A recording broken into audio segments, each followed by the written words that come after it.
Comment ça va YouTube? Aujourd'hui, on va faire une petite vidéo résumé.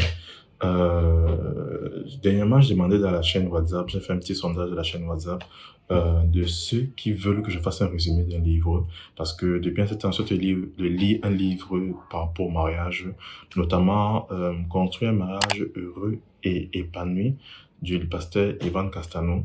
Et ils ont demandé à la communauté WhatsApp, est-ce que vous voulez que je fasse un livre sur une vidéo sur le sujet? Et c'est un vote oui. Le vote qui a le plus gagné, c'est oui. Ils veulent un truc. Et voilà. Donc, si toi, par exemple, parce il va arriver souvent que j'ai des idées de vidéos, mais je ne sais pas si ça va corréler avec ce que le public veut. Voilà, je demande le coup. Donc, si toi, tu veux également donner ton avis très souvent par rapport aux vidéos que tu veux voir être postées, donc, moi, j'ai rejoint la chaîne WhatsApp pour que tu puisses donner ton avis par rapport au style de vidéo que tu peux voir sur la chaîne. Maintenant que cela est dit, je pense qu'on va attaquer avec le résumé du livre. Si tu veux obtenir le livre, je l'ai mis en description. Il est en format, j'ai mis le lien Amazon, je pense qu'il est sur Amazon. J'ai mis le lien sur Spotify en format audio. Il y a aussi un autre format qui est également format audio, mais que cela sera plus ou moins téléchargeable. Toutefois, que ce soit les trois formats, ce sera toujours payant. Il y aura toujours un truc à payer. Donc, ne sois pas étonné que voilà, on dise qu'il faut payer autrement. Quel que soit le format que tu vas choisir, tu vas devoir toujours décaisser. Mais il y a un format qui est moins cher que les autres. Je vais l'indiquer en description. Toutefois, tout ça, en fait, c'est payant. Je n'ai pas trouvé ça gratuitement sur Internet. Donc, voilà un peu en grosso modo la chose. Maintenant que cela est dit, je vais pouvoir commencer.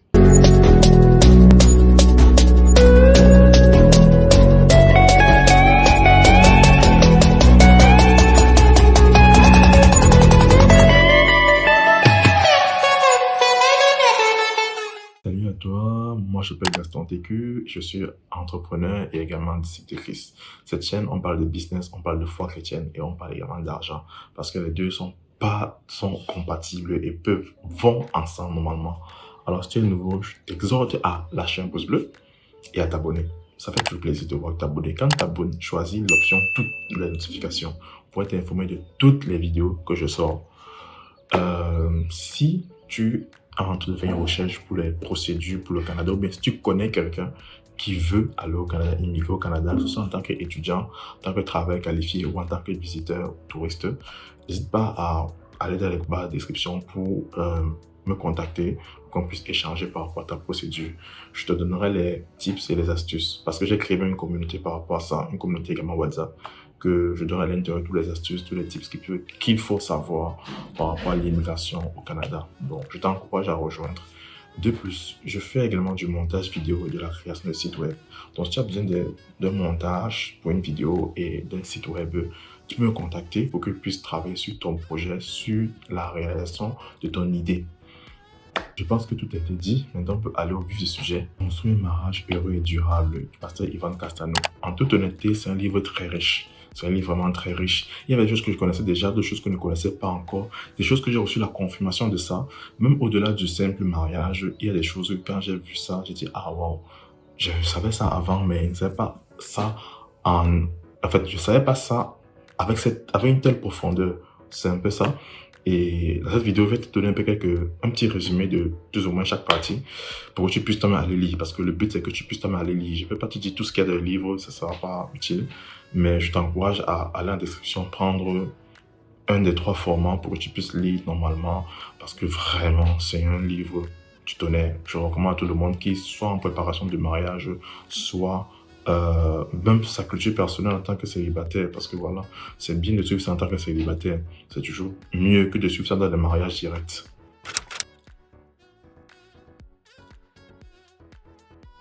Bon, le livre est divisé en 8 parties. Il y a d'abord la partie question, c'est-à-dire l'auteur pose des questions et pour te faire un petit briefing, en fait, il explique que Dieu ne bénit pas ce qu'on lui apporte, mais ce qu'il initie. C'est-à-dire quoi? La Bible dit celui qui bâtit, l'Éternel bâtit en vain. Même le verset que par là, tu vas voir. Celui qui bâtit sans l'Éternel bâtit en vain. Tu vois. Et en fait, Dieu prophétise sur la vie de quelqu'un. Tu peux venir bâtir ton couple sur tes propres fondations, tes propres, ton expérience, ton intelligence. Tu bâtis un couple sur ça. Mais la Bible dit, prédit la fin d'un tel projet. il bâtit en vain. Tu peux commencer ton couple vraiment sans Dieu et consort, mais sache que Dieu dit déjà la fin avant le début. Tu bâtis ton couple en vain. Ce couple ne te rendra pas heureux. Ce couple ne comblera pas ce qu'il faut. Tu bâtis en vain. C'est ça que Dieu est en train de dire. Il ne bénit pas ce qu'on lui apporte, il bénit ce que lui il initie. Dieu n'est pas un rénovateur, mais un bâtisseur. Avant donc de commencer un projet, s'il voit qu'il y a autre chose construit sur le terrain qu'il veut bâtir, il va d'abord tout détruire avant de bâtir sa part, jusqu'aux fondations, avant de bâtir sa part. Parce que Dieu ne s'engage pas sur un terrain où il sait qu'il ne va pas pouvoir tenir jusqu'à la fin. Mais la Bible le dit, aucun homme, un homme sage qui veut construire une tour, il s'assoit, il calcule d'abord. Et quand il voit que ça ne donne pas, il dit, maman, on ne le commence pas encore. De peur que les autres le voient et se moquent de lui. Dieu ne fait pas ça. Dieu n'est pas du genre à faire ça. C'est pour ça qu'il préfère détruire tout avant de commencer un nouveau commencement. Et ça dit que si tu es marié et que tu découvres, tu nais de nouveau, ben tu découvres que ce n'est pas un couple que Dieu voulait, tu vas devoir divorcer. Non, je n'ai pas dit ça. La Bible nous encourage à nous repentir lorsqu'on se rend compte qu'on est sur une mauvaise voie. On se repent et on change de direction. Dieu détruit les fondations à travers la repentance. Et par la suite du livre, il lui met 7 raisons pour lesquelles les gens se marient, qui sont 7 mauvaises fondations pour lesquelles les gens se marient.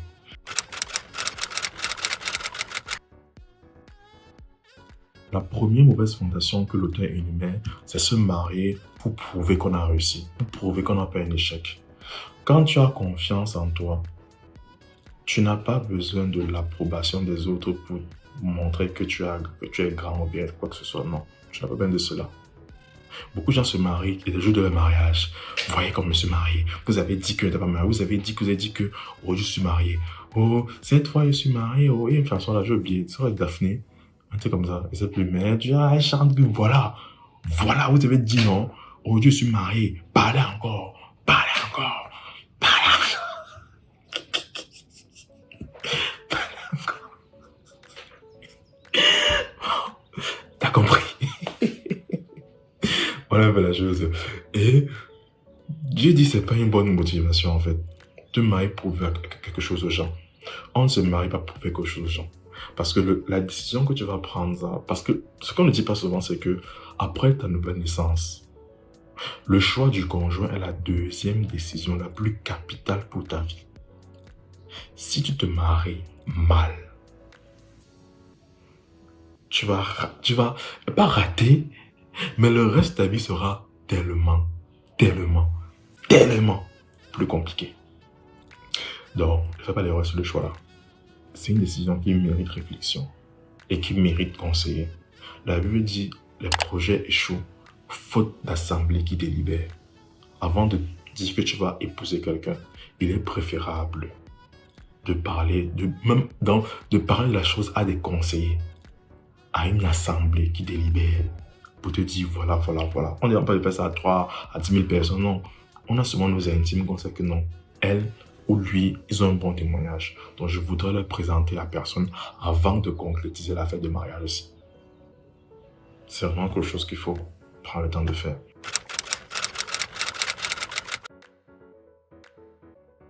La deuxième mauvaise fondation pour se marier, c'est se marier pour ne pas rester seul.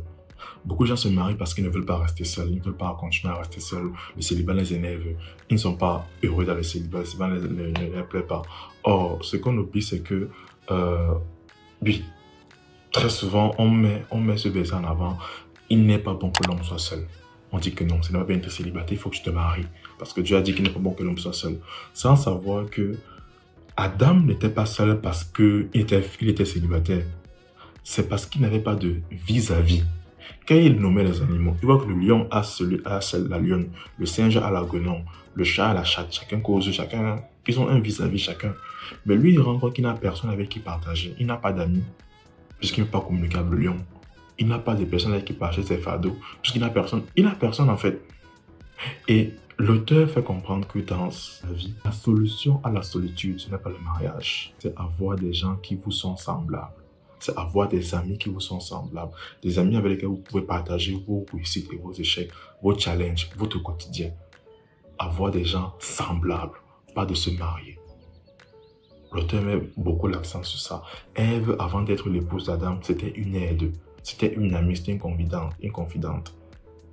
C'est pourquoi si tu veux te marier, si tu te sens seul, ne cherche pas à te marier. Cherche à avoir des amis. Des personnes avec qui tu pourras discuter. Des êtres semblables.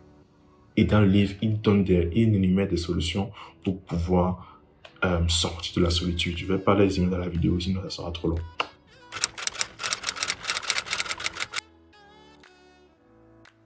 La troisième mauvaise raison pour laquelle on se marie, c'est pour fuir les conditions difficiles, pour sortir de la pauvreté.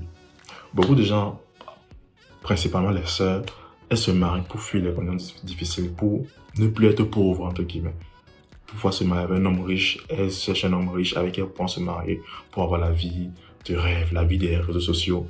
Voyage à Bali, voyage en France, voyage au Canada, voyage assis. Alors que si elles veulent aller au Canada, elles ont juste à contacter Canada Dream et on va les faire voyager pour aller au Canada.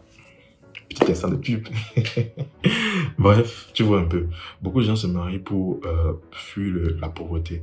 Elle sort d'une famille pauvre et elle attend un prince charmant qui viendra la prendre, l'amener dans son grand château sur son cheval blanc, sans savoir que c'est une mauvaise raison de se marier. On ne sort pas de la pauvreté avec le mariage. On sort de la pauvreté en étant fidèle à de petites choses, en étant actif. La Bible nous dit dans Proverbe, la main active, c'est la main active, c'est elle qui sera bénie.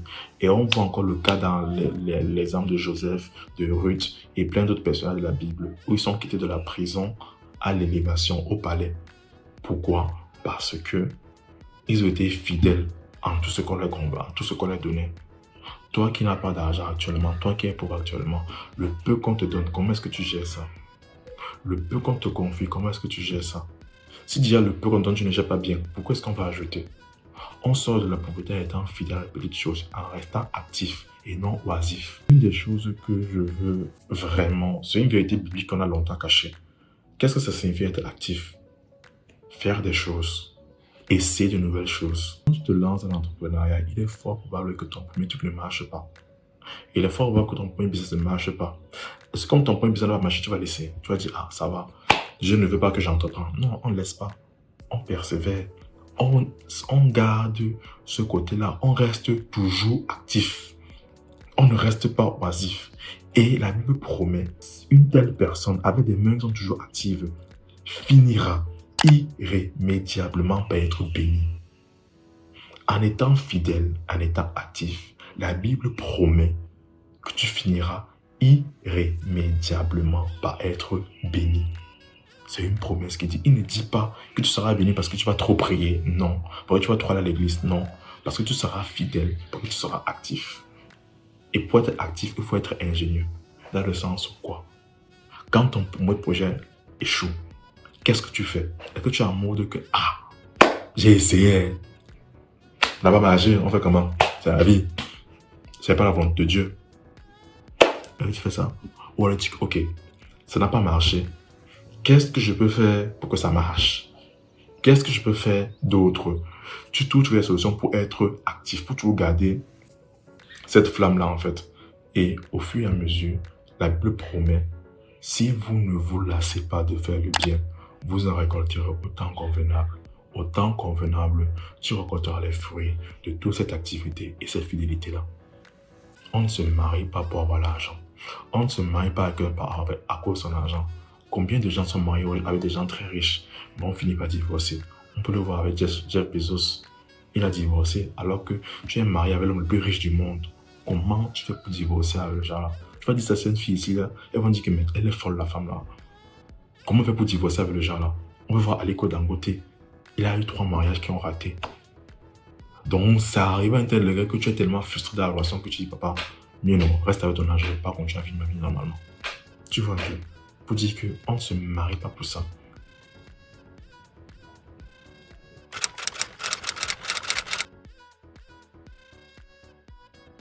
La quatrième raison, c'est on se marie pour recevoir de l'amour. Très souvent, les gens se disent que voilà, je veux me marier parce que voilà, mon mari doit m'aimer, mon mari doit faire ci, mon mari doit faire cela, il doit tout faire pour me rendre heureuse, et il y en a toutes ces choses, sans savoir qu'on ne se marie pas pour recevoir de l'amour, mais pour donner de l'amour. La Bible dit, Car Dieu a tant aimé qu'il a donné. Pour Dieu, lorsqu'on aime, on donne. Lorsqu'on aime, on donne. Quelqu'un qui aime, donne. Il n'attend pas en retour, il donne. Et pour donner, il faut que ton cœur soit entier, guéri. Un cœur qui n'est pas entier, pas donné. Pour donner, il faut que tu aies tellement d'abord pour toi-même. Ensuite, tu en as assez pour donner maintenant à l'autre. Un cœur qui est brisé n'est pas capable de donner de l'amour à quelqu'un. Il blesse. Parce que des gens blessés blessent d'autres personnes. Donc, bien aimé, si tu es blessé, soigne-toi d'abord.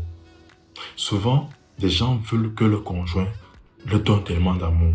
Or, être dans cette optique-là va épuiser ton conjoint physiquement, émotionnellement, spirituellement et j'en passe. Parce que tu seras toujours en mode que donne-moi, donne-moi, donne-moi, donne-moi. La Bible dit que la censure a deux filles. Donne, donne. Tu seras une censure de la vie de la personne. Et ça sera agaçant, fatigant et frustrant à la fin.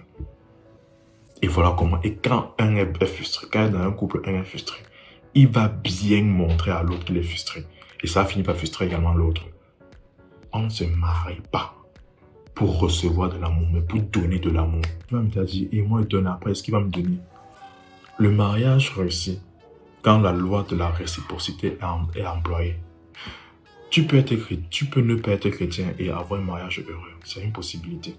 C'est vrai. On va pas se marier, c'est vrai. Mais tu peux avoir un mariage heureux et à la fin, finir au royaume des cieux si tu n'es pas chrétien. Non. Il y a des gens, même ceux qui ne connaissent pas Christ, qui appliquent dans leur couple la loi de la réciprocité. Je donne, l'autre va aussi donner sans que je lui ai demandé. Chacun des deux conjoints donne ce qu'il a de meilleur à l'autre. Et ça fait ce que le mariage réussit au final. Tu vas donner parce que tu as choisi quelqu'un qui a également le caractère de Christ. Lui aussi va donner en faisant son maximum. Et c'est comme ça que vous deux, vous allez réussir à maintenir une sorte d'équilibre entre vous. Parce que vous deux, vous êtes dans l'optique de faire tout votre possible pour donner le meilleur de votre personne à l'autre.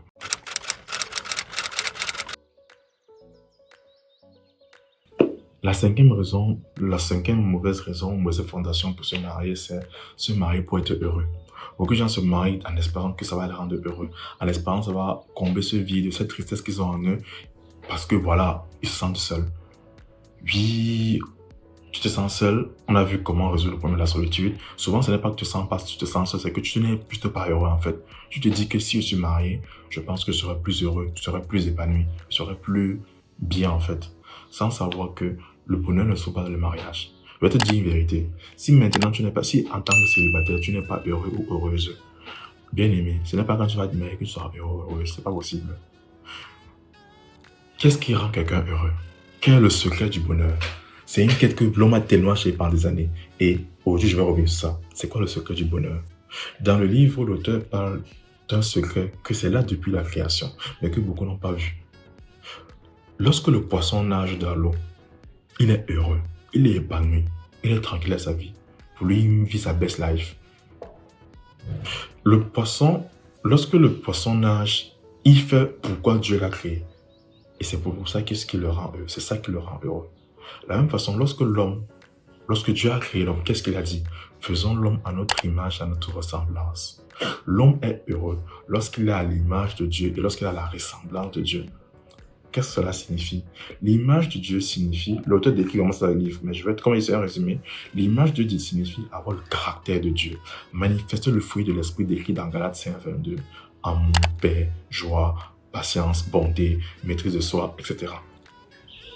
Lorsqu'une personne a le caractère de Christ, la Bible dit qu'il est heureux. Tu es malheureux pourquoi? Parce que la part de Dieu qui est en toi, lorsqu'il sonde ton cœur, il n'est pas heureux. Et lorsque le Créateur n'est pas heureux, la créature ne peut pas être heureuse. Lorsque le Créateur n'est pas heureux, la créature ne peut pas être heureuse. Lorsqu'il voit qu'en toi, il n'y a pas sa nature, il est malheureux, il est triste. Et il te fait bien comprendre qu'il est triste. Parce que toi aussi, tu seras triste. On se comprend? Maintenant, que signifie donc sa ressemblance? Sa ressemblance, c'est faire les choses qu'il fait, faire les choses comme il fait. Travailler comme il travaille, faire le travail de Dieu. Lorsque tu n'accomplis pas les bonnes œuvres que Dieu a prévu pour toi avant la fondation du monde, tu n'es pas heureux. Tu peux être à l'église comme tu veux, tu n'es pas heureux. Parce que tu n'accomplis pas le travail de Dieu. Tu ne reflètes pas la ressemblance de Dieu. Or, ces deux conditions-là sont les conditions sine qua non au bonheur. Manifester la nature de Dieu, l'image de Dieu, et faire le travail de Dieu. Faire les œuvres de mon Père. Faire les œuvres que Dieu veut que tu fasses. Ce n'est pas le visa qui va te rendre heureux. J'aide les gens dans les produits du Canada, c'est vrai. Mais si je te dis que c'est ça qui va te rendre heureux, je te mens. Que tu sois au Cameroun ou au Canada, si tu ne manifestes pas la nature de Dieu ou encore la ressemblance de Christ, c'est-à-dire à travers son travail, bien aimé, tu seras toujours malheureux. Va même à New York, aime tout l'an du monde, tu seras toujours malheureux. Le secret du bonheur, ce n'est pas l'argent, ce n'est pas le mariage, ce n'est pas les enfants. C'est manifester le caractère de Christ et faire les œuvres que Christ a prévues d'avance pour toi.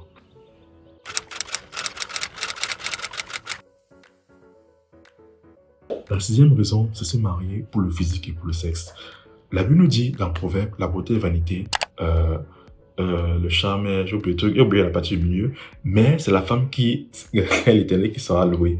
En tout cas, il va afficher ça, tu vas voir. Comme on dit, la beauté est vanité, mais c'est la femme qui craint l'éternel qui sera louée. Pour dire que le physique va changer. Le physique va changer. Je vais vieillir. Un mois, j'aurai les poils blancs ici, là. On va dire là, tu vois, la calvitie est déjà là. Je vieillis. Je vieillis. Je vieillis. Et c'est ça, hein. Je vieillis. Même la femme qui va épouser va aussi vieillir. Après 2-3 accouchements, le corps va sentir. On va sentir ça sur le corps. Si donc te maries parce qu'une fille a les gros seins, tu te maries parce qu'elle est fine et autre, c'est problématique. Je ne dis pas que c'est mauvais d'avoir des critères physiques. C'est important d'avoir des critères. Moi, j'ai des critères physiques. Je suis très strict avec mes critères physiques. Mais je dis ceci. Si c'est la seule et unique raison pour laquelle tu es marié, c'est mauvais. On ne bâtit pas un mariage sur le sexe. Il y a des gens qui veulent coucher. Ils veulent tellement coucher que voilà, ils se marient précipitamment. En disant que voilà, au moins maintenant, il peut coucher avec n'importe comment, comme je veux, quand je veux, où je veux. Et d'ailleurs, c'est même faux. Quand tu maries quelqu'un, tu ne vas pas pouvoir faire le sexe à plein temps. Non, c'est pas possible. Parce qu'il y a des fois, il sera fatigué. Ou des fois, il ne sera pas disponible. Ou des fois, elle aura ses règles. Tu vas faire comment? Tu vas se dire, non, gars.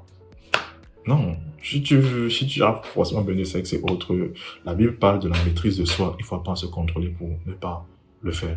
Et il dit dans cette partie-là que le mariage, pour qu'un mariage réussisse, il faut qu'il y ait de l'harmonie. Là, c'était 3 points au début, c'est-à-dire l'harmonie spirituelle, c'est-à-dire vous devez quand même avoir un même niveau de foi, un niveau équivalent de foi, pas forcément un même niveau, mais un niveau similaire de foi. L'harmonie émotionnelle, c'est-à-dire que vous êtes des amis, être complices, parler des choses et autres, vous êtes vraiment être complices. L'harmonie physique, l'autre doit t'attirer sexuellement. On va pas quand même t'imposer les mêmes pour toucher ta femme, c'est un peu abusé. Il faut qu'il y ait, quand tu vois ta femme, tu vois ton mari, tu as envie de lui, tu as envie d'elle, que vraiment, j'ai envie de déshabiller la fille ici. C'est normal. C'est pas diabolique, non. C'est normal que tu as envie de ta femme ou c'est comme ça. Et en 4e point, c'était l'harmonie sexuelle, l'harmonie intime. Dans le sens où, dans un couple, pour qu'un couple réussisse et dure sur le long terme, il faudrait que l'un comme l'autre soit épanoui sexuellement. Souvent, c'est que nous les hommes, les champions pour ça. Tu montes la femme, tu fais pas 2 minutes, bien 1 minute, tu vois, tu as tout sorti. Elle n'a même pas le temps de monter, tu es déjà descendu. Tu dis que bon, c'était bon pour moi quand tu as ta vie. La vie, ce n'est pas une bonne chose.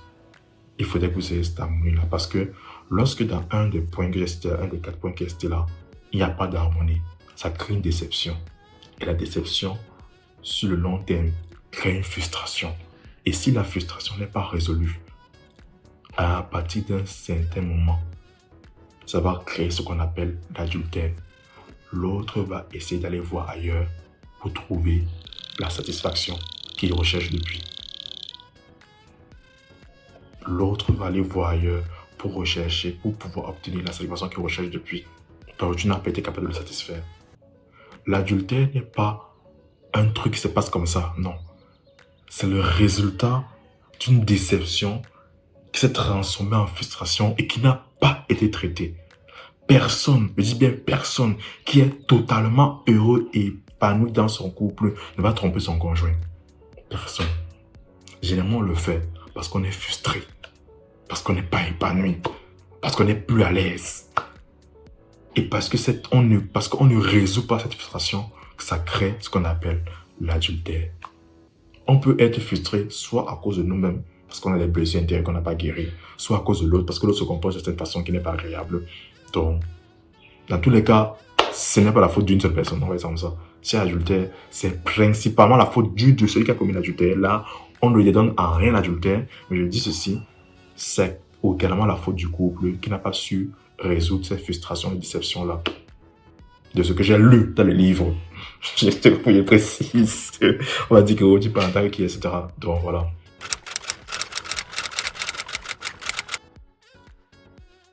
Et le dernier point, la dernière fondation, c'est se marier par peur de ne pas avoir, de rester seul et de ne pas avoir d'enfants. Et il a fait comprendre, c'est un point qui touche beaucoup les femmes, parce qu'il y a l'horloge biologique, il y a ci, il y a ça, qui fasse que les femmes veulent avoir d'enfants, veulent avoir des enfants et autres. Et c'est tout à fait normal d'avoir cette peur. Mais il faut également comprendre que la peur n'est pas juste une simple émotion, mais c'est également un esprit qui est là pour désarmer les enfants de Dieu. Dans le sens où quoi? La peur vient ôter le bouclier de la foi. Lorsque tu as peur par quelque chose, un domaine de ta vie, ça signifie que tu n'as pas assez foi à Dieu dans ce domaine-là. Tu n'as pas assez confiance en Dieu concernant ce domaine-là. Et qu'est-ce que la peur vient faire? La peur vient enlever le bouquet de la foi et te rend vulnérable aux flèches enflammées de l'ennemi. Ceux qui se marient par peur de rester seul, de ne pas avoir d'enfant, sache que la peur n'est pas partie. L'esprit de peur s'est encore installé dans ta vie. Et qu'est-ce qu'il va faire? Il va se soigner d'apparence. Maintenant que tu es marié, tu n'auras plus peur que de ne pas avoir d'enfant et de ne pas avoir de mari. Tu vas maintenant avoir peur que ton mari te trompe. Tu vas maintenant avoir peur que ton enfant ait des mauvaises choses à l'école. Tu vas maintenant avoir peur qu'un accident arrive à ton enfant. Tu vas maintenant avoir peur, si tu as une fille, que ta fille tombe sur les mauvais garçons. Et qu'est-ce qui se passe? Tu vas maintenant avoir une éducation très stricte avec la fille, avec ton enfant. Et voilà, petite expérience que j'ai. Quand tu as une éducation trop stricte avec ton enfant, elle finit par devenir ce pourquoi tu avais peur. Et c'est ça que l'auteur a de développer le livre. Lorsque tu enlèves le bouclier de la foi, les flèches enflammées de l'ennemi t'atteignent et ce que tu crains, c'est ce qui t'arrive, ce que tu redoutes, c'est ce qui t'atteint, comme le dit le livre de Job. Donc, pour dire que la peur est paralysante. Ce n'est pas mauvais de ressentir la peur, mais c'est mauvais d'agir selon la peur. La Bible dit dans Matthieu 8, 13, « Il te sera fait selon ta foi et non pas selon ta prière. » Tu peux prier énormément, mais tu as toujours peur. Tu as peur. Bon, c'est pas ce que tu veux. Si tu as toujours peur, il y a un problème. Il faudrait que tu combattes cette peur, que tu affrontes cette peur. Et quel est le moyen d'affronter cette peur? La Bible nous le dit dans Romains 4, 18 à 21. Paul nous cite un exemple. C'est pas que Paul cite les choses comme ça, non. Donc, il s'est assis, il a réfléchi, il a dit que, mais, quel est le pire scénario réalisable? Qu'est-ce qui peut m'arriver de pire? Il a vu tout ça. Il a dit que, gars, même si ça arrive, ça fait quoi? Non, mais ça arrive, ça fait quoi? En d'autres termes, ça fait quoi si ça arrive? Rien ne peut me séparer de l'amour de Dieu. Il a... C'est comment? Il a imaginé un tel scénario. Il a envisagé le pire scénario. Il a dit, mais ça arrive, ça n'a pas rien me faire. Bon, si tu restes célibataire jusqu'à ta mort, qu'est-ce qui va se passer? Non, envisager un scénario ne veut pas dire sauter le scénario. Ça veut se préparer à recevoir le scénario. Si ça arrive, qu'est-ce qui va se passer? La Bible dit dans Hébreu que Abraham a tué son fils Isaac. Et l'a ramené par une sorte de résurrection. Donc on dit qu'il a été ramené par une sorte de résurrection. Alors qu'il n'avait pas tué son fils Isaac. Sache que Abraham avait tué son fils Isaac dans son cœur. Abraham avait tué Isaac dans son cœur. C'est pour ça que Dieu n'a plus jugé nécessaire de lui faire encore tuer son fils Isaac. Quand il a pris le couteau, il a fait comme ça. Dans son cœur, il avait juste tué son enfant. C'était fini pour lui. Lui, il était orphelin. Parce que là, Isaac représentait tout pour lui. Son passé, son présent et son futur. Et le tuer dans son esprit était déjà suffisant pour Dieu. C'est ça qui a permis de surmonter l'esprit de peur. Toi également, envisage le pire scénario. Au pire des cas, qu'est-ce qui va se passer? Ok, tu vas pas te marier. Et après? Elle va être malheureuse. Non. Si c'est Dieu, ce que Dieu veut dans sa infinie bonté, c'est que ça va. C'est que ça va.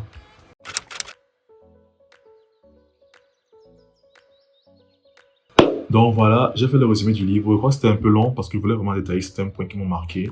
Et j'espère que tu as été béni. Je te recommande vraiment, que tu sois célibataire, marié, divorcé, ce que tu veux.